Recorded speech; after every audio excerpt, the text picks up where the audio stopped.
Trump கொஞ்சமாவது மூளை இருந்திருந்தா அவர் என்ன பண்ணிருக்கணும்? அடுத்த ஆட்சி மாற்றம் நான் எடுத்துட்டு வருவேன், வெனிசுவேலாவுக்கு நீ தான் அதிபர், ஈரானுக்கும் நீ தான் அதிபரா? அமெரிக்கா மக்கள் உன்னை அமெரிக்காவுக்கு அதிபராக்கிறதுக்கு தான் ஓட்டு போட்டாங்க. ட்ரம்ப் அவர்களே, நீங்கள் உங்கள் அமெரிக்காவை பார்த்துக் கொள்ளுங்கள். போறனா ஏபிசிடி தெரியாத முட்டாள்களும் கயவர்களும் இந்த நாட்டோட இறையாண்மையை கேலி குத்தாக்க நினைக்கிற பேடிகளும் தான் இந்த நாட்டை தப்பு சொல்லுவாங்க. இந்த நாடு அமெரிக்கா கிட்ட சரணடைஞ்சிருச்சு. பெருங்கடல்ல வரக்கூடிய கடற்படை கப்பல் இல்ல நீர்மூழ்கி கப்பல் அறிவிச்சிட்டு வருமா? பெருங்கடல் இல்லாம நம்ம கடலா? யாரும் வரக்கூடாதா? டியோ கார்சியான்னு ஒரு ஐலாண்டுக்கு பேஸ் வச்சிருந்தாங்க அமெரிக்கா இத்தனை நாள். இன்னைக்கு உலக லெவல்ல ஸ்ட்ரெய்ட்ஸ் ஆஃப் ஹார்மூஸ்ல இருந்து சைனா கப்பல்கள் ரஷ்ய கப்பல்கள் தவிர்த்து இன்னொரு நாட்டோட கப்பலுக்கு எந்த விதமான தாக்குதல் இல்லாம எல்லாரும் விடுறாங்கன்னா அது இந்திய கப்பலுக்கு மட்டும்தான். இஸ்ரேல் அவன் வாழ்வாதாரத்துக்கு அவன் போராடிட்டு இருக்கான், ஈரான் அவங்களோட வாழ்வாதாரத்துக்கு அவங்க போராடிட்டு இருக்காங்க. இதுல தேவையில்லாத அந்த பகுதியில் இருக்கக்கூடிய ஒரு நாடு இந்த வேணுமற்ற சண்டையை மூட்டி விட்ட நாடு அமெரிக்கா. சுத்திகரிப்பு ஆலைகள்ல 25 நாளுக்கான ரிசர்வ் நம்ம வச்சிருக்கோம், பிளஸ் 10 நாளுக்கான இதை வாங்கிட்டு இருக்கோம். நம்ம சுத்திகரித்து மற்ற நாடுகளுக்கு கொடுக்க போறோம். இதுல சந்தோஷப்பட வேண்டிய நாடு எந்த நாடு தெரியுங்களா? ரஷ்யாவும் இந்தியாவும். இந்த போர்ல துக்கப்பட வேண்டிய நாடு எந்த நாடு தெரியுங்களா? அமெரிக்கா. இப்போ மார்ச் மாசம் ரிப்போர்ட், குவார்டர்லி ரிப்போர்ட்ல 7.8 இந்தியாவோட பொருளாதார வளர்ச்சி. ட்ரம்ப் சொல்லிட்டாராம், பெசன்ட் சொல்லிட்டாராம், மோடி பயந்துட்டாராம். என்னையா உருட்டுறீங்க எல்லாம் நீங்க எல்லாம்? ஈரான் ஆப்கானிஸ்தானுக்கு 2 மடங்கு. ஆப்கானிஸ்தானே இவங்களால போற ஜெயிக்க முடியல, ஈரானியா ஜெயிக்க போறாங்க இவங்க. ஈரான் கிட்ட அமெரிக்க படைகள் தோற்றுவிடும் சொல்றீங்க. இந்த போற இப்போ ஈரானோட எண்ணெய் கிடங்க இஸ்ரேல் அடிச்சாங்க, அதுக்கு பதில் தாக்குதல் பண்ற மாதிரி கிளஸ்டர் பாம்ஸ் போட்டு டெல் அவீவ் நகரையே ஒரு மயானம் பூமி மாதிரி ஆக்குறதுக்கான ஒரு போரை தொடங்கி இருக்காங்க. இந்தியா என்ற நாடு உலக அமைதியை விரும்புவதாலும் மற்றவர்களை கட்டுப்பாட்டில் வைத்துக் கொள்ள தேவையில்லாத நாடு என்ற காரணத்தினாலும் இன்னைக்கு இந்தியாவை உலகம் நம்புது. ரெஃப்ளெக்ட் நேயர்களுக்கு வணக்கம். இன்று நாம் சந்திக்க இருக்கக்கூடிய சிறப்பு விருந்தினர் டிஃபென்ஸ் எக்ஸ்பர்ட் திரு நிரஞ்சன் அவர்கள். சார் வணக்கம். சார் வணக்கம். Jai Hind. Sir, Iran Israel America போர் தொடர்ந்து ஒரு 9 நாட்களை கடந்து போர் அதிதீவிரமா போயின்னு இருக்குதா கண்டி குறையில. இப்படிப்பட்ட சூழ்நிலை இந்தியா யாருக்கு ஆதரவு தெரிவிக்கும்னு சொல்லிட்டு பல்வேறு கேள்விகள் உள்நாட்டிலே எழுப்பப்பட்டது. இப்படிப்பட்ட சூழ்நிலை பார்த்தீங்கன்னா ஈரானுடைய போர் கப்பலுக்கு இந்தியா அடைக்கலம் தஞ்சம் கொடுத்திருக்கு கொச்சி கடற்படை நிலையத்துல. எப்படி சார் பாக்குறீங்க இதை? எப்படி பார்க்குறேன்னா, இந்தியா இந்த போர்ல எந்த தரப்புக்கும் சார்பாக ஒரு நிலையை எடுக்கவில்லை. இந்தியா எடுத்திருக்கும் நிலை இந்திய மக்கள் சார்பாக எடுத்திருக்கும் நிலை, அப்படிதான் பார்க்கிறேன். IRIS தீனா இந்திய பெருங்கடல்ல சர்வதேச கடல்ல அமெரிக்காவில் அழிக்கப்பட்ட போது இவங்க எல்லாரும் நபோதிபோன் கத்தனாங்க. இங்க இருக்கிறவங்க எல்லாம் மெத்தப்படுத்த மேதாவிகள், ஒரு தரப்பில் பேசுபவர்கள், அறக்குவியல் இட்டார்கள். பெருங்கடல்ல வரக்கூடிய எந்த இராணுவமாவது இல்ல எந்த இராணுவ கப்பலாவது, அதாவது இன்னொரு நாட்டோட கடற்படை கப்பல் இல்ல நீர்மூழ்கி கப்பல் அறிவிச்சிட்டு வருமா? இந்தியாவோட சர்வதேச எல்லைக்குள்ள இருந்தா நம்ம பண்ணலாம். அவங்க பிப்ரவரி 25ஆம் தேதி கிளம்புனாங்க. கிட்டத்தட்ட மார்ச் 3ஆம் தேதி 4ஆம் தேதி வாக்குல தான் அந்த கப்பல் அழிக்கப்பட்டது அமெரிக்காவில. சரி, அமெரிக்காவில வந்த கப்பல் என்ன? நீர்மூழ்கி கப்பல். நீர்மூழ்கி கப்பல் நான் இங்க இருக்கேன்னு சொல்லிட்டு இந்தியா கிட்ட சொல்லிட்டு வருமா, இல்ல மற்ற நாடுகள் கிட்ட சொல்லிட்டு வருமா? இல்ல இந்தியா நாளைக்கு பாகிஸ்தான் கிட்ட நம்ம இருக்கிற கப்பல் நம்ம நீர்மூழ்கி கப்பல் நம்மளதே கூட பாகிஸ்தான் பார்டர்ல இருக்கலாம். பாகிஸ்தான் கிட்ட நம்ம நான் இங்க இருக்கேன் சரியா அப்படின்னு கேட்போமா? பதில் சொல்லுங்க சார். போறனா ஏபிசிடி தெரியாத முட்டாள்களும் கயவர்களும் இந்த நாட்டோட இறையாண்மையை கேலி குத்தாக்க நினைக்கிற பேடிகளும் தான் இந்த நாட்டை தப்பு சொல்லுவாங்க. இந்த நாடு அமெரிக்கா கிட்ட அப்படியே சரணடைஞ்சிருச்சு. யார் சரணடைஞ்சா? இந்தியா கொச்சின் ஹார்பர்ல ஈரானோட கப்பலுக்கு தஞ்சம் கொடுத்திருக்கு. பிப்ரவரி 28ஆம் தேதியை தஞ்சம் கொடுத்துருச்சு. உங்க இன்ஃபர்மேஷனுக்கு. இதை பேசுறதுக்கு யாருக்கா தெம்பும் திராணி இன்னைக்கு இருக்கா? அரபு நாடுகள் எல்லாம் ஒன்னு சேர்ந்து ஈரானை போட்டு அடிச்சிட்டு இருக்கு. இங்க கத்துற சில குறிப்பிட்ட சமூகத்தை சேர்ந்தவர்கள் அரபு நாடுகளை பேசுறதுக்கு தெம்பும் திராணி இருக்கா உங்களுக்கு? பதில் சொல்லுங்க சார். ஏன் நீங்க எடுக்கிற இன்டர்வியூ எடுக்கிற சில பேரே ஒரு தலைப்பட்சமா பேசிட்டு இருக்காங்க. அவங்க பேசட்டுமே. இப்போ இந்தியாவோட சார்பில் இது ஈரானோட போர் இந்தியாவோட போரும் இல்ல, இஸ்ரேலுக்காக இந்தியா நிக்க வேண்டிய தேவையும் இல்ல. இப்போ IRIS லாவா இந்தியாவோட துறைமுகம் இல்லை, இன்னும் சொல்ல போனா ராணுவ தளவாளம் கொச்சியில நிறுத்தப்பட்டுள்ளது. அதுல இருக்கக்கூடிய 180 செயலருக்கு நம்ம தஞ்சம் கொடுத்திருக்கோம். ஈரானோட இன்னொரு கப்பல் புஷர் திரிகோணமலையில இருக்கு, அதுக்கும் இந்தியா ஆதரவு கொடுத்திருக்கு. இலங்கை கவர்மெண்ட் கிட்ட கேட்டுட்டு இருக்கு. தன்னிச்சையா அந்த கேப்டன் நடுக்கடல்ல போயிட்டு அடி வாங்கினேன்னு சொல்லிட்டு அடி வாங்கினா அதுக்கு நம்ம எப்படி பொறுப்பாக முடியும்? இந்தியாவுக்கு வர வேண்டிய போர்க்க ஒரு 150 பிளேன் வந்து போயிட்டு நம்ம மக்களை வந்து எடுத்துட்டு வந்திருக்காங்க, கூட்டு வந்திருக்காங்க பல்வேறு நாடுகளுக்கு. ஈரானும் வான்வெளியை திறந்து விட்டுருக்கு, இஸ்ரேலும் தனது வான்வெளியை திறந்து விட்டுருக்கு, மற்ற அரபு நாடுகளும் திறந்து விட்டுருக்கு. இப்போ நம்ம வந்து சைடு எடுக்கலாமா? 1 கோடி மக்கள் அங்க வாழ்ந்துட்டு இருக்காங்க, இந்திய மக்கள். எந்த தரப்பு எடுக்கலாம்? சொல்லுங்க சார், வாய் திறந்து சொல்லுங்க சார். என்ன இருந்தாலும் இந்தியா செய்தது தவறு, இந்தியா காட்டி கொடுத்து விட்டது. இந்தியாவுக்கு வந்த ஒரு கெஸ்ட்டை வந்து நம்ம வந்து இது மாதிரி பண்ணிருக்க கூடாது. கெஸ்ட் வருவாங்க, வீட்டை விட்டு வெளியே போவாங்க, திடீர்னு மழை மின்னல் அடிக்கும், அவங்க கார் வந்து எங்கேயா போய் மோதும், அப்போ வந்து நம்ம தான் ரெஸ்பான்சிபிளா? சொல்லுங்க. பெருங்கடல் இல்லாம நம்ம கடலா? யாரும் வரக்கூடாதா? டியோ கார்சியான்னு ஒரு ஐலாண்டுக்கு வந்து பேஸ் வச்சிருந்தாங்க அமெரிக்கா. இத்தனை நாள் தூங்கிட்டு இருந்தீங்களா? இப்பதான் முழிப்பு வந்ததா உங்களுக்கு எல்லாருக்கும்? அறகுறையா சர்வதேச சட்டமும் தெரியாது, தர்மமும் தெரியாது, எந்த நாட்டுல இருக்கிறோமோ அந்த நாட்டுக்கு எதிராகவே பேசுறது. நீங்க மோடியை விரும்புங்க, விரும்பாம போங்க, இந்திய அரசு பேசுங்க, பேசாம போங்க. அந்த இந்திய இறையாண்மையும் இந்தியாவையும் கேலி குத்தாக்காதீங்க, இந்திய படைகளை வந்து கேள்வி கேட்காதீங்க. ரெண்டுத்துக்கு வித்தியாசம் இருக்கு. இன்னைக்கு இந்தியா தன்னிச்சையா செயல்படுது, அதுவும் சுதந்திரமான ஒரு கொள்கையை கொண்டுள்ள நாடுன்ட்டு மற்றொரு முறை காட்டியிருக்கோம். அமெரிக்கர்களை உட்பட மீட்டு எடுத்துட்டு வந்திருக்கோம். ஈரானும் அதுக்கு அனுமதிச்சிருக்கு. 4 இந்தியாவோட பெரிய கண்டெய்னர் கப்பல்கள் ஸ்ட்ரெய்ட்ஸ் ஆஃப் ஹார்மூஸ் விட்டு வெளியே வந்திருக்கு, எண்ணெய் ஏந்திக்கிட்டு. இன்னைக்கு உலக லெவல்ல வந்து ஸ்ட்ரெய்ட்ஸ் ஆஃப் ஹார்மூஸ்ல இருந்து சைனா கப்பல்கள், ரஷ்ய கப்பல்கள் தவிர்த்து இன்னொரு நாட்டோட கப்பலுக்கு வந்து எந்த விதமான தாக்குதல் இல்லாம எல்லாரும் விடுறாங்கன்னா அது இந்திய கப்பலுக்கு மட்டும்தான். அது இந்தியா அரசோட ராஜதந்திரத்தை காட்டுதா, இல்ல இந்திய அரசோட பேடி குணத்தையும் பயந்த சுபாவத்தையும் காட்டுதா? சவுதி அரேபியா ஏன் அமெரிக்காவுக்கு பேஸ் கொடுத்தது? அதை பேச சொல்லுங்க, நம்ம பார்க்கலாம். கொத்தாரியம் பேஸ் கொடுத்தது இஸ்லாமிய நாடு தானே, ஈரான் இஸ்லாமிய நாடு தானே. நான் கேள்விப்பட்ட வரைக்கும் இஸ்லாமிய நாடு தான். ஒரு இஸ்லாமிய நாடு இன்னொரு இஸ்லாமிய நாடு பேஸ் ஏன் கொடுத்தாங்க? சிரியால இருக்க தீவிரவாதியை வந்து ஆதரவு ஏன் கொடுக்குறாங்க சவுதி அரேபியா? அவங்கள பத்தி பேச மாட்டேங்கிறீங்களே. இந்திய அரசு என்ன உங்களுக்கு கிள்ளுக்கிறியா? மக்களால் தேர்ந்தெடுக்கப்பட்ட, ஜனநாயக ரீதியில் தேர்ந்தெடுக்கப்பட்ட அரசு யாரோனாலும் பேசலாமா? சரி, அங்க இருந்து அமெரிக்கால இருந்து ஒருத்தர் நாங்கள் சைனாவை தவறுதலாக வளர்த்து விட்டோம், அதே போல் இந்தியாவையும் வளர்த்து விட மாட்டோம். வளர்த்து விடுறதுக்கு நீங்க உங்க வீட்டு செல்லப்பிராணியா என்ன? அதுதான் இந்தியாவோட வெளியுறவுத்துறை அமைச்சர் சரியான பதில் கொடுத்தாரு.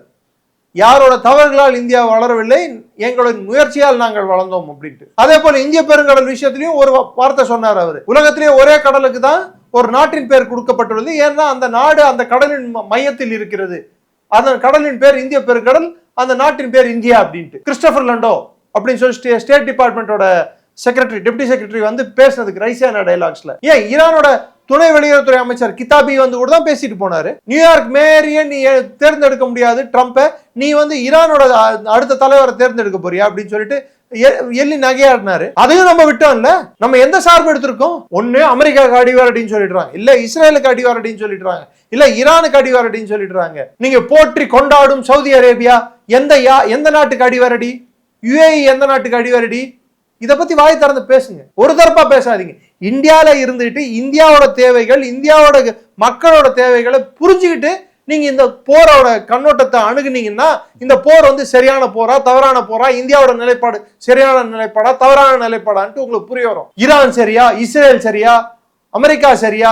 அது ஒரு பிராந்திய போரா இன்னைக்கு மாறி இருக்கு. இஸ்ரேல் அவன் வாழ்வாதாரத்துக்கு அவன் போராடிட்டு இருக்கான், ஈரான் அவங்களோட வாழ்வாதாரத்துக்கு அவங்க போராடிட்டு இருக்காங்க. இதுல தேவையில்லாத அந்த பகுதியில் இருக்கக்கூடிய ஒரு நாடு இந்த போர் வேணுமென்ற சண்டையை மூட்டி விட்ட நாடு அமெரிக்கா. இன்னைக்கு சண்டையை விட்டு வெளியே போக தெரியாம மிடிப்பதியும் என்ன பண்றதுன்னு தெரியாம முடிச்சிட்டு இருக்காங்க. ஒரு நாளைக்கு $1 பில்லியன் அமெரிக்காவுக்கு செலவாயிட்டு இருக்கு தெரியுமா உங்களுக்கு? போர்ல இஸ்ரேலுக்கு முதல் 3 நாள்லயே 4 நாள்லயே வந்து $3.7 பில்லியன் அளவுக்கான செலவு. ஒரு நாளைக்கு $1 பில்லியன் $11 பில்லியன். ஈரான் அடிக்கிற மெசைல் விலை என்ன தெரியுமா? அவங்க அடிக்கிற ட்ரோன் அடிக்கிறாங்கல்ல, ட்ரோனை வச்சு அடிக்கிறாங்கல்ல, ட்ரோனோட காஸ்ட் எவ்வளவு? $20,000. அமெரிக்கா அதை நிறுத்துறதுக்கு யூஸ் பண்ண இன்டர்செப்டாரோட காஸ்ட் எவ்வளவு? டாமஹாக் மிசைலோட காஸ்ட் $2 மில்லியன், $20 லட்சம். பேட்ரியாட் மிசைலோட காஸ்ட் $3 இருந்து $4 மில்லியன், அதாவது $30 லட்சத்துல இருந்து $40 லட்சம். இதோட மோசம் தாட் thermal high altitude air defence. அந்த பர்டிகுலர் தாட் சிஸ்டம் அட்வான்ஸ்ட் ஏர் டிஃபென்ஸ் என்ன வரும், அதுக்கு பேரு thermal high altitude advance air defence என்ன வரும். அந்த தாடுக்கு வந்து அந்த மிசைலோட விலை $12 மில்லியன். என்ன எவ்வளவு? $1,20,00,000, $20 லட்சம். இதை வந்து எதை அடிக்கிறது யூஸ் பண்றாங்க? ட்ரோன்கள் அடிக்கிறதுக்கு, மலிவான பழைய ரகம் ஏவுகணைகளை அடிக்கிறதுக்கு. இந்த போரோட விலை அமெரிக்காக்கு எவ்வளவு நாள் இந்த போரை அப்படியே நீடிச்சிட்டு இருக்க முடியும்? இதே ஸ்டைல்ல பெரிய அளவுல தாக்குதல்கள் குறைந்திருக்கிறது. ஈரான் வந்து மற்ற நாடுகள் அடிக்கிறதும் சரி, அதே போல மற்ற நாடுகள் வந்து குறிப்பிட்டு சொல்லணும்னா ஈரான் இப்போ இஸ்ரேல மாத்திரம் தான் அதிகமா டார்கெட் பண்ணிட்டு இருக்கு. அமெரிக்காவோட தளவாடங்கள் கிட்டத்தட்ட எல்லாமே அழிஞ்சிருச்சு. அமெரிக்காவை என்ன நம்பாத 4 வழி ஆகாதுன்னு சொல்லிட்டு மொத்த அரபு நாடுகளும் அமெரிக்கா ப்ரூவ் பண்ணிடுச்சு. அமெரிக்காவோட செயல்பாடு அரபு நாடுகளை கேட்காம ஈரான் மேல போர் தொடுத்து இன்னைக்கு அரபு நாடுகளோட பொருளாதாரத்தையே கேள்விக்குறியாக்கிடுச்சு. இதுல பெரிய சேதம் எந்த நாட்டுக்கு ஏற்பட்டிருக்கு? கோத்தாருக்கு ஏற்பட்டிருக்கு, பஹ்ரைனுக்கு ஏற்பட்டிருக்கு, யுஏஇக்கு ஏற்பட்டிருக்கு. இந்த நாட்டோட நாணயங்கள் எல்லாம் அதிகம் விலை. இதே நாணயத்தோட விலை கம்மியான நாடுகள் ஈராக்கு, சிரியா, ஈரான். இப்போ தாட் மிசைலோட ரேடார்கள் உலகத்துல 9 இடத்துல வச்சிருந்தாங்க. குறிப்பிட்டு இந்த பகுதியில 5 வச்சிருந்தாங்க. 5ல 4 காலி. அந்த ரேடாரை வச்சுதான் இன்டர்செப்ட் பண்ண முடியும். அந்த ரேடாரையே அழிச்சிட்டாங்க ஈரான். ரேடார்ல இருந்து வர இன்டர்செப்டர் மிசைலோட விலை 12 மில்லியன். அந்த கண்டுபிடிக்கிற ரேடார் இது மாதிரி உள்ள ஒரு தாக்குதல் வரப்போகுது, இன்னொரு இது ஏவுகணை வருது, இல்ல ஒரு ட்ரோன் வருதுன்னு அது கண்டுபிடிக்கக்கூடிய ரேடாரோட விலை $300 மில்லியன். போச்சா?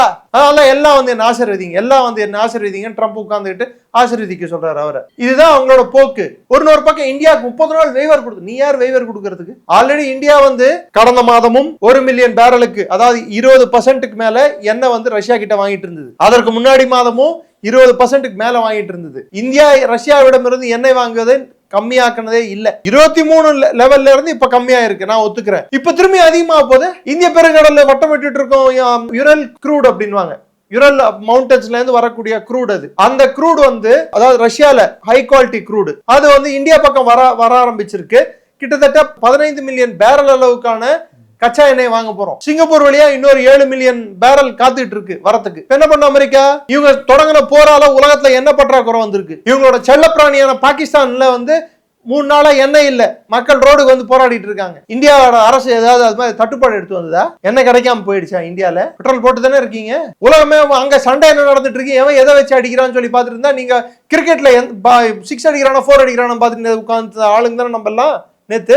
அப்ப இந்தியா செக்யூரா இருக்கா, பாதுகாப்பா இருக்கா, இல்ல பாதுகாப்பு இல்லாம இருக்கா இந்தியா? ஒரு தரப்பு எடுப்பதனால இந்தியாவுக்கு நல்லது நடக்குமா கெட்டது நடக்குமா? சொல்லுங்க, வாய் திறந்து பேசுங்க. நீங்க உங்களை பேச சொல்ல சார். ஊடகங்கள் என்ற பேர்ல கேவலமா ஒரு தரப்பு வாதங்களை வைப்பவர்களை கூப்பிட்டு அரசை கேலி பண்ணும், அரசை எள்ளி நகையாடணும், தரவுகள் இல்லாம பேசுறவங்களை எல்லாம் பெரிய நெறியாளர்களும் பெரிய போர் தந்திரம் அறிஞ்சவங்களாகவும் இன்டர்வியூ எடுத்துட்டு இருக்காங்களே பல சேனல்கள். அவங்கள நோக்கி வைக்கிறேன் இந்த கேள்வியை. 250 மில்லியன் பேரல் அளவுக்கான எண்ணெய் நம்ம அண்டர் கிரவுண்ட்ல வச்சிட்டு இருக்கோம். இது பேர் தான் ஸ்ட்ராட்டஜிக் ரிசர்வ். இந்த அரசு வந்த அப்புறம் காட்டினது. மொத்த ரிசர்வோட கெப்பாசிட்டி 120 நாளுக்கு தேவையான அளவுக்கு நம்ம தேக்கி வச்சிருக்கோம். அதுல 74 நாளுக்கான கெப்பாசிட்டியை நம்ம ரிலீஸ் பண்றதுக்கு ரெடி. இது இல்லாம சுத்திகரிப்பு ஆலைகள்ல 25 நாளுக்கான ரிசர்வ் நம்ம வச்சிருக்கோம். பிளஸ் 10 நாளுக்கான இதை வாங்கிட்டு இருக்கோம். இப்ப அதோட அதிகமா வாங்க போறோம். நம்ம சுத்திகரித்து மற்ற நாடுகளுக்கு கொடுக்க போறோம். இதுல சந்தோஷப்பட வேண்டிய நாடு எந்த நாடு தெரியுங்களா? ரஷ்யாவும் இந்தியாவும். இந்த போர்ல துக்கப்பட வேண்டிய நாடு எந்த நாடு தெரியுங்களா? அமெரிக்காவும் சைனாவும். முதல் முறை சைனாவே ஒத்துக்கிட்டு இருக்கு அவங்க பொருளாதார வளர்ச்சி 4% மேல 4.5 மேல போறது இல்லை அப்படின்னு சொல்லிட்டு. அமெரிக்கா இத்தனை பொருளாதார தடை, 50% வரி, அந்த வரி இந்த வரி எல்லா வரியும் போட்டு என்ன எவ்வளவு பொருளாதார வளர்ச்சி பாத்தீங்களா? ரிப்போர்ட்ட 7.8. இப்போ மார்ச் மாசம் ரிப்போர்ட், குவார்டர்லி ரிப்போர்ட்ல 7.8 இந்தியாவோட பொருளாதார வளர்ச்சி. ட்ரம்ப் சொல்லிட்டாராம், பெசன்ட் சொல்லிட்டாராம், மோடி பயந்துட்டாராம். இன்னையா உருட்டுறீங்க எல்லாம் நீங்க எல்லாம்? அப்படி அமெரிக்கா சொல்றதெல்லாம் நம்ம இந்தியா கேட்டிருந்தா நம்ம அணு ஆயுத நாடாவும் மாறி இருக்க போறது இல்ல, பாகிஸ்தான் அடிச்சிருக்க போறதும் இல்ல, இன்னைக்கு 4வது பொருளாதாரமாவும் மாறி இருக்க போறது இல்ல. இன்னொரு பக்கம் பாத்தீங்கன்னா இன்னைக்கு அந்த ஸ்ட்ரெய்ட்ஸ் ஆஃப் ஹார்மூஸ்ல யாராவது ஒரு நாடு போயிட்டு 2 பக்கமும் பேசக்கூடிய தன்மை இருக்கக்கூடிய ஒரே நாடு யாரு? 2 நாடுகிட்டையும் ஓரளவுக்கு நல்லுறவு வச்சிட்டு இருக்கிற நாடு எது? அமெரிக்காவையும் பேச விட்டோம் ரைசியானா டைலாக்ஸ்ல, ஈரானையும் பேச இடம் கொடுத்தோம். நம்ம எந்த ஒரு தரப்பும் எடுத்து ஒன் சைடா பிஹேவ் பண்ணல. இன்னைக்கு அமெரிக்கா எப்படி நெக்ஸ்ட் தாக்குதல் எங்க தாக்கணும்? கெர்க் ஐலாண்ட்ல தாக்கலாமா, இல்ல நிலவழி தாக்குதல் எப்படி நடத்துறது, குர்துகளை வச்சு பண்ணலாமா? குர்துகளை வச்சு இட்ஸ் a fantastic ஐடியா அப்படின்னாரு ட்ரம்ப். இப்ப என்னாச்சு அந்த ஐடியா? காத்துக்கு போயிடுச்சா? அவரோட ராணுவத்தை இறக்கிறதுக்கு பயப்படுறாரு. ஏன்னா ஈரானோட நிலப்பரப்பு ஒரு ராணுவ நடவடிக்கைக்கு ஏதுவானதல்ல. வான்வெளியில நீங்க அடிச்சிட்டு இருந்தா ஈரான் இன்னொரு 6 மாசம் இல்ல அதுக்கு மேலேயே தாக்கு பிடிக்கும். இன்னும் சொல்ல போனா அது டோட்டலா ஒரு கொரில்லா வார்ஃபேர் மாதிரி ஒரு சூழல் ஏற்பட்டுரும். அப்படி ஒரு சூழல் ஏற்பட்டா அமெரிக்கா ஒரு போரை ஜெயிக்க முடியும். ஏங்க ஈரான் ஆப்கானிஸ்தானுக்கு 2 மடங்கு. ஆப்கானிஸ்தானே இவங்களால போரை ஜெயிக்க முடியல, ஈரானியா ஜெயிக்க முடியறாங்க இவங்க. இப்ப ஈரான் கிட்ட அமெரிக்க படைகள் தோற்றுவிடும் சொல்றீங்க? இந்த போரை ஜெயிக்க முடியாதுன்னு சொல்றேன். ஜெயிக்க முடியாது என்ற போது ஏன் இவ்வளவு தூரம் அவங்க தாக்கு பிடிச்சி அவங்களோட போர் செஞ்சுன்னு இருக்காங்க ஈரான் அமெரிக்கா கூட. ஈரான் வந்து ஈரான் போர் செய்வது அந்த ஆட்சியை வந்து மாற்றணும்னு சொன்னாங்க. ஆட்சி அதுக்கப்புறம் ஆட்சி மாற்றம் இல்லை, அந்த நாட்டோட இதையே நாங்க இது கட்டுப்பாட்டில் எடுத்துட்டு வரோம்னு சொன்னாங்க. அதுக்கப்புறம் அணு ஆயுதங்கள் இல்லாத நாடுன்னு சொன்னாங்க. போன வாட்டி ஆபரேஷன் மிட்நைட் ஹாமர் அடிக்கும் போது ஈரானோட அணு உற்பத்தி, அதாவது uranium, enrich uranium, highly enrich யுரேனியமோட உற்பத்தி, சுத்திகரித்த யுரேனியத்தோட உற்பத்தி 440 கேஜி இருந்தது. இப்ப அவங்க அறிவிக்கும் போது 460 கேஜின்றாங்க. அப்ப 20 கேஜி ஏறி இருக்குன்னா அப்ப அந்த ஆபரேஷனே ஃபெயிலியர் தானே. இப்ப மாத்திரம் அவங்க சொல்றது ஈரானோட மொத்த அணு ஆயுத உற்பத்தி திறனையோ இல்ல அவங்க உற்பத்தி பண்ணி வச்சிருந்த யுரேனியத்தையோ அழிச்சிட்டுதா அமெரிக்காவோ இஸ்ரேலோ சொல்ல முடியுதா? போரோட ஒரு குறிக்கோள் அடையல, ஆட்சி மாற்றம். ஓகே, கெமினியை வந்து அடிச்சாங்க, அயத்துல்லா கெமினியை. இன்னைக்கு அயத்துல்லா கெமினிக்கு பதிலா அவரோட மகன் முஸ்தபா கெமினி வந்து ஆட்சிக்கு வந்துட்டார்ல, சுப்ரீம் லீடரா. இந்த அளவுக்கு அமெரிக்காவும் இஸ்ரேலும் மிரட்டல் கொடுத்திருக்கிற சூழ்நிலை, அவர் முஸ்தபா கெமேனி வந்து பதவி ஏற்றிருக்காரு. இது எந்த அளவுக்கு நீடிக்கும்னு நினைக்கிறீங்க? இல்ல ஏன்னா வந்த உடனே அவர் கொஞ்சம் ஆக்ரோஷமா இஸ்ரேலுடைய மத்திய இடத்திலே வந்து ட்ரோன் தாக்குதல் நடக்க, டெல்லவிவ் மேல அதிகமான ட்ரோன் தாக்குதல் நடக்க போது. இப்ப மத்த பகுதிகள் மேல நடக்கக்கூடிய ட்ரோன் தாக்குதல்கள் குறைவதற்கான வாய்ப்பு இருக்கிறது. ஏன்னா அரபு நாடுகள்ல அமெரிக்காவோட இருப்பு மொத்தமே காலி. நான் சொன்னேன் பாருங்க, தாட் மிசைல் சிஸ்டம் ஜார்டன்ல அடிச்சாங்க, குவைத்ல இருந்த பேஸ் அடிச்சிட்டாங்க, கட்டார்ல இருந்த பேஸ் அடிச்சாங்க, பஹ்ரைன்ல இருந்த பேஸ் அடிச்சாங்க, யுஏஇல இருக்கிறத அடிச்சாங்க. சோ அங்க எங்கெல்லாம் அமெரிக்காவுக்கு இருப்பு இருந்ததோ அதெல்லாம் காலி. இப்ப மிச்ச மீதி இருக்கிறது வந்து அவங்களுக்கு சவுதி அரேபியால இருக்கு. இப்போ ஈரானோட எண்ணெய் கிடங்க இஸ்ரேல் அடிச்சாங்க, அதுக்கு பதில் தாக்குதல் பண்ற மாதிரி கிளஸ்டர் பாம்ஸ், அதாவது கொரம்ஷியர் 4 யூஸ் பண்ணி கிளஸ்டர் குண்டுகளை போட்டு டெல்லவிவ் நகரையே வந்து ஒரு கிட்டத்தட்ட ஒரு மயானம் பூமி மாதிரி ஆக்குறதுக்கான ஒரு போரை வந்து தொடங்கி இருக்காங்க. பெருத்த சேதம் நடந்துட்டு இருக்கு. அங்க இருந்து இந்திய மக்களே வந்து என்டிடிவில வந்து ரிப்போர்ட் வந்து எடுத்து பாருங்க, அங்க இருக்கிற ரிப்போர்ட்டர்ஸோட செய்திகளை எடுத்து பாருங்க, அவங்களே ஒத்துக்கிட்டு இருக்காங்க டெல்லவில நடமாடவே முடியல அப்படின்னு சொல்லி. நெக்ஸ்ட் அடுத்த கட்ட போர்ல வந்து ஒருத்தரோட தண்ணீர் சுத்திகரிப்பு ஆலைகள், டீசல்னேஷன் பிளான்ட் அப்படின்வாங்க, அது மேல தாக்குதல்கள் நடக்க போகுது. அப்போ இனிமேல் கிரிட்டிக்கல் இன்ஃப்ராஸ்ட்ரக்சர்னா அப்ப சோறு தண்ணி இது மேல கூட தாக்குதல் பண்ணாங்கன்னா இட் இஸ் பார்ட் ஆஃப் வார்ல என்ன சொல்லுவாங்க, to degrade enemies fighting ability அப்படின்வாங்க. எதிரியோட போர் புரியும் தன்மையை குறைக்கும் விதமாக போரை மாற்றுகிறார்கள். அப்படி மாற்ற நேரிட்டால் டீசல்னேஷன் பிளான்ட்டுகள் தாக்கப்பட்டால் அதுல பெரிய பாதிப்பு உண்டாக போகிறது எந்த நாடுகள்னு பாத்தீங்கன்னா சவுதி அரேபியா, கத்தார், குவைத், ஏன் இஸ்ரேல் கூட. மொத்த பிராந்தியத்திலையும் தண்ணி பிரச்சனை வரக்கூடும். இதே யுஏஇ, சவுதி அரேபியா வந்து இந்திய அரசோடு ஒரு இணக்கமான சூழல் இருக்கிறதுனால, ரெண்டாவது அங்க இந்திய மக்கள் அதிகமா வசிக்கிறதுனால இந்தியா கிட்ட வந்து அவங்க வந்து ஃபுட் சப்ளைஸை கேட்டுக்கிட்டாங்க.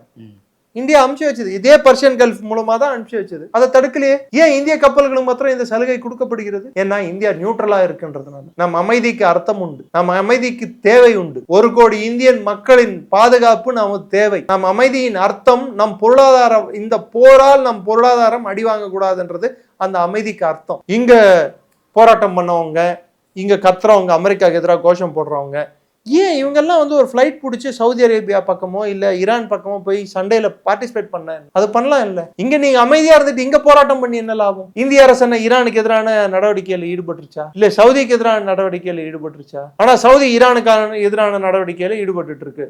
நேற்று ஈரான் வந்து சவுதி அரேபியாவை போட்டு அடிச்சதுல ஒரு இந்தியர் கொல்லப்பட்டுள்ளார், ஒரு பங்களாதேஷி கொல்லப்பட்டுள்ளார். அதே போல இஸ்ரேல்ல இந்தியர்கள் இருக்காங்க, மற்ற நாடுகள்லயும் அந்த பிராந்தியத்துல ஃபுல்லா இந்தியர்கள் இருக்காங்க. இந்த போரால பாதிக்க போறது இந்திய மக்கள்லாம் சொல்லிட்டு ஏன் புரிய மாட்டேங்குது? இன்னைக்கு கேஸ் விலை 60 ரூபாய் ஏறி இருக்கு. ஏன்னா கேஸ் தட்டுப்பாடு வந்திருக்கு இந்தியால. இந்தியா அதுக்காக கேஸ் வாங்குறதுக்கு ரஷ்யா கிட்ட இருந்து கேஸ் வாங்குறதுக்கு ரெடி ஆயிட்டு இருக்கு. அமெரிக்காவில கூட அதை நிறுத்த முடியாது. இன்னொரு பக்கம் ஆஸ்திரேலியா கிட்ட இருந்து கேஸ் வாங்குறதுக்கு ரெடி ஆயிட்டு இருக்கும். LNG, லிக்விஃபைட் நேச்சுரல் கேஸ், கொத்தாரால கேஸ் ப்ரொடியூஸ் பண்ண முடியல. 90% இந்தியாவோட கேஸ் தேவை வந்து இந்த பர்ஷியன் கல்ஃப் பகுதியில இருந்தா வந்துட்டு இருந்தது, இந்த ஸ்ட்ரெய்ட்ஸ் ஆஃப் ஹார்முஸ் வழியா தான் வந்துட்டு இருந்தது. இப்போ அது நின்று போச்சு. இப்போ நம்ம மற்ற நாடுகள் கிட்ட இருந்து வாங்கிட்டு இருக்கோம். இப்போ அமெரிக்கா பண்ண பிரச்சனையால இப்போ ரஷ்யா எண்ணெயை வாங்குறத நிறுத்து, நீ வாங்க கூடாது, வாங்கினா வரி விதிப்பேன், இப்போ நீ வாங்கு, நீ சொல்றத நாங்க கேட்கணும்னு தேவை இருக்கா? ஏன் சொல்றாரு? அப்போ அவர் உள்நாட்டு மக்களுக்கு அவர் வந்து சர்வ வல்லமை பொருந்திய தலைவராக காட்டிக்கிறதுக்கு அவர் பேசிட்டு இருக்காரு.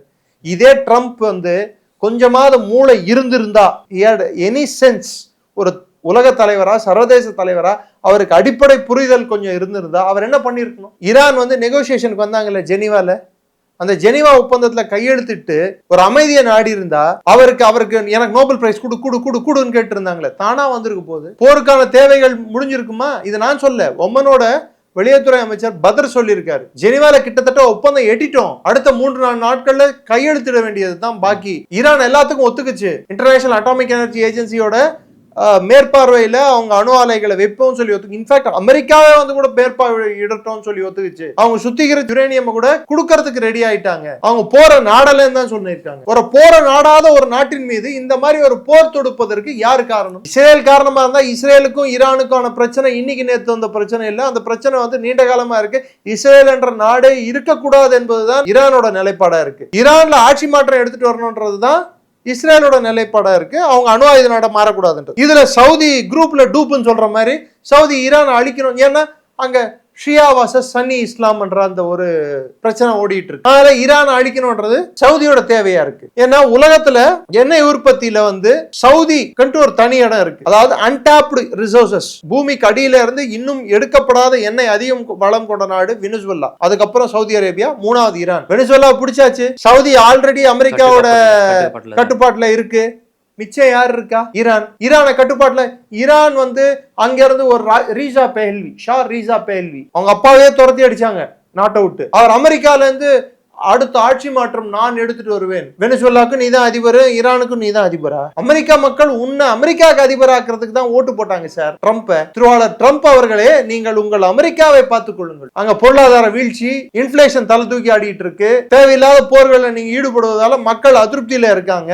இப்ப ரீசெண்டா எடுத்த போர்ல வந்து இந்த போர் தேவையான்னு எடுத்திருக்காங்க ஒரு கருத்து கணிப்பு. அதுல 4-3 பேர் தேவையற்ற போர்னு சொல்லியிருக்காங்க. அடுத்த வரப்போற மிட் டர்ம் எலெக்ஷன்ஸ், இடைத்தேர்தல்கள்ல ட்ரம்ப் ஜெயிப்பாரானே கேள்வியா இருக்கு. அதுக்கப்புறம் ட்ரம்ப் வந்து டம்மி பீஸ்ன்னு சொல்லுவாங்களா, அது மாதிரி டம்மி பீஸ் பிரசிடென்ட் ஆயிடுவார் அமெரிக்கால. அவரால் எந்த இதுவும் எடுத்துட்டு வர முடியாது. ஆல்ரெடி சுப்ரீம் கோர்ட் வந்து உனக்கு வரி போடுற அதிகாரம் இல்லை, வரி போடுற அதிகாரமே இல்லாம நீ யார் வந்து ரஷ்யா ஆயில வாங்கிக்கோ, பரவாயில்ல வாங்கிக்கோ அப்படின்னு சொல்றதுக்கு? வரி போடும் போதே நம்ம வாங்கிட்டு தான் இருந்தோம். வரி போடாததாலே நான் வாங்குறது நிறுத்த போறேன், நான் இன்னும் அதிகமா வாங்க போறேன். ரெண்டாவது, உங்களோட ஆயுதங்களோட இருப்பு என்ன? இன்னைக்கு உங்களோட உற்பத்தி திறன் என்ன? $20,000 நீ $2 million, $4 million, $12 million message use பண்ணா எத்தனை நாள் கையிருப்பு இருக்கும்? துப்பாக்கி வச்சுட்டு இருந்தா பத்தாது, துப்பாக்கியில புல்லட்னு ஒண்ணு இருக்கணும்ல. மெசேஜ் அனுப்புற இது இருந்தா பத்தாது, ரேடார்களும் அந்த லான்ச்சர்ஸ் இருந்தா பத்தாது, பேட்டரிஸ் சொல்லுவாங்க, அது இருந்தா பத்தாது, அதுல மெசேஜ் இருக்கணும்ல. அமெரிக்காவோட உற்பத்தி திறன் மிக பெரிய அளவுல பாதிக்கப்பட்டுள்ளது. இன்னொரு பக்கம் சைனா வந்து நேத்து வாங்கியோட ஸ்டேட்மெண்ட், வாங்கின்றது வந்து சைனாவோட வெளியுறவுத்துறை அமைச்சர், அவர் சொல்லியிருக்காரு, இப்போ இந்த போற நாடக்கூடாது, இந்தியாவும் சைனாவும் அமைதியா போனோம். ஏன் இப்பதான் ஞானோதயம் பிறந்ததா? ஏன்னா உன் பொருளாதாரம் வந்து இன்னைக்கு வீக்கா இருக்கிறதுனால இந்தியா கூட வந்து அமைதியை நாடுற. ஏன்னா இந்திய பெருங்கடல் இந்தியாவோட கட்டுப்பாட்டுல இருக்குன்னு இப்பதான் உனக்கு புரிய வருது. இந்திய பெருங்கடல் இந்தியாவோட கட்டுப்பாட்டுல இருக்குன்னு சொல்லிட்டு இன்னொரு முறை இந்த போர் நடக்கும் சூழலில் காட்டியுள்ளது. அதை தான் சைனாவும் வந்து மறைமுகமாக ஒத்துக்கிட்டு இருக்காங்க. அமெரிக்காவுக்கும் தெரியும் இந்திய பெருங்கடல் வந்து இந்தியா வந்து தவிர்க்க முடியாத சக்தின்னு சொல்லிட்டு. யாரெல்லாம் வந்து இந்தியா வந்து அமெரிக்காவோட அடிவரடியா மாறிடுச்சு, இந்த அரசு வந்து அமெரிக்காவோட அழுத்தத்துக்கு ஆளாயிடுச்சு, சரண்டர் ஆயிட்டாங்க அப்படின்னு சொன்னாங்களோ, அவங்க மூஞ்சியில கறி எடுத்து பூசின விதத்துல இன்னைக்கு ஈரானோட கப்பல் வந்து எங்க இருக்கு? கொச்சியில இருக்கு. இது அமெரிக்காவோட பிரஷருக்கு இந்தியா அடிபணிஞ்சதா அர்த்தமா இல்லையான்றதுக்கு அடுத்த ஒரு பதில். 3வது பதில், இந்தியா வந்து கிட்டத்தட்ட 150 முறை டு அண்ட் ஃப்ரோ, அதாவது இந்த போர் மூண்ட பகுதிகளில் நம்மளோட வான்வெளி வழியாக, அதாவது விமானத்தை எடுத்துட்டு போயிட்டு மக்களை மீட்டுட்டு வந்துட்டு இருக்கோம். நம்மளோட பிளேன்கள் அலோவ் செய்யப்படுது, அதாவது அங்க பறப்பதற்கு வான்வெளி வந்து திறந்து விடப்படுகிறது. யாரும் தாக்குதல் பண்ணல. இது எப்படி முடியும்? எப்படி சாத்தியம்? எல்லா நாடுகளோட நல்லுறவு வச்சிருந்தா, நம்ம எந்த தரப்பும் எடுக்காமல் இருந்தால் மட்டும்தான் முடியும். 4வது, இந்தியா வந்து எங்க என்ன வாங்க போகுது, எப்படி வாங்க போகுது என்பதை வந்து முன்னொரு நாடு தீர்மானிக்காது. இன்ஃபேக்ட் உலகத்துக்கு இந்தியாவோட தேவை முன்னையோட இப்ப அதிகமா இருக்கு. யூரோப் வந்து இப்போ எண்ணெய் வந்து அவங்க நார்த் ஸ்ட்ரீமை மூடிட்டாங்க. ரஷ்யா யுக்ரைன் போரால அவங்களுக்கு எண்ணெய் போறது இல்ல. சோ அவங்களுக்கு எண்ணெய் வேணும்னா என்ன பண்ண முடியும்? அடுத்து வந்து டிப்லிசில இருந்து பாக்கு வழியா டர்க்கிக்கு வந்து சேர போற அந்த ஆயில் ரூட்டும் மூடிட போறாங்க. அதுதான் நெக்ஸ்ட் ஈரான் தாக்க போகுது. சோ இப்போ எண்ணெயோட ஃப்ளோ தடைபட்டுச்சுன்னா அப்போ உலகத்துல சுத்திகரிப்பு திறன் கொண்ட நாடு, ஏன்னா இப்போ அரபு நாடுகள்ல சுத்திகரிப்பு செய்தா கூட அந்த எண்ணெய் எங்க தேக்கி வைப்பாங்க? முடியாது. கிடங்குகள் இல்ல. கிடங்கு இருந்தாலும் எவ்வளவு தேக்கி வைக்க முடியும்? நிரப்பி இருக்கிற கப்பல்கள் வெளியே வந்தாகணும். அமெரிக்க கப்பல்கள் வழிய வரதுக்கு பயப்படுது. சோ அந்த எண்ணெயை தேக்கி வைக்கிறதுக்கு பதிலா இப்போ வந்து எண்ணெயை சுத்திகரித்து மற்ற நாடுகளுக்கு விநியோகம் செய்யக்கூடிய கெப்பாசிட்டி இருக்கிற நாடு எது? இந்தியா. இஸ்ரேல் கூடயோ இல்ல ஈரான் கூடயோ பேசுவதற்கு ஒரு முகாந்திரம் கொண்ட நாடு எது? இந்தியா. அதனால இந்தியா எடுத்த நிலைப்பாட்டின் காரணமாக பொருளாதார ரீதியிலும் பாதுகாப்பு ரீதியிலும் தன்னிச்சையான செயல்பாடும் காரணமாகவும் உலக அமைதி விரும்புவதாலும், இந்தியா என்ற நாடு உலக அமைதியை விரும்புவதாலும் மற்றவர்களை கட்டுப்பாட்டில் வைத்துக் கொள்ள தேவையில்லாத நாடு என்ற காரணத்தினாலும் இன்னைக்கு இந்தியாவை உலகம் நம்புது. இது இந்திய மக்களுக்கு கிடைத்த வெற்றி. அரசாங்கத்துக்கு நீங்க கிடைச்ச வெற்றியா கருதுறீங்களோ கருதலையோ, இது இந்திய மக்களுக்கு கிடைத்த வெற்றி. அதற்கு அச்சாரம் 72 கோடி பேர் நேத்து நைட்டு சூரியகுமார் யாதவ் உலக கோப்பையை தூக்கும் போது 80 கோடி பேர் ஜியோ ஹாட் ஸ்டார்ல பாத்துட்டு இருக்காங்க மேட்ச. அதுக்கு அச்சாரம் இத்தனை பேர் வந்து உலகமே ஒரு பிராந்தியமே போர்ல மூழ்கி இருக்கும் போது கிரிக்கெட் மேட்சை பார்த்துட்டு இருக்கோம். இந்தியா உலக கோப்பை ஜெயிச்சதை கொண்டாடணும். அப்போ இந்தியாவோட பாதுகாப்பு, உள்நாட்டு கட்டமைப்பு, பொருளாதார கட்டமைப்பு எல்லாம் வந்து திறன்பட செயல்படுகிறதா இல்லையா மக்கள் பார்வைக்கு நான் விட்டுறேன். மிக்க நன்றி சார், நேரில் வந்து பல்வேறு தகவலை பகிர்ந்தமைக்கு. நன்றி. ஜெயின்.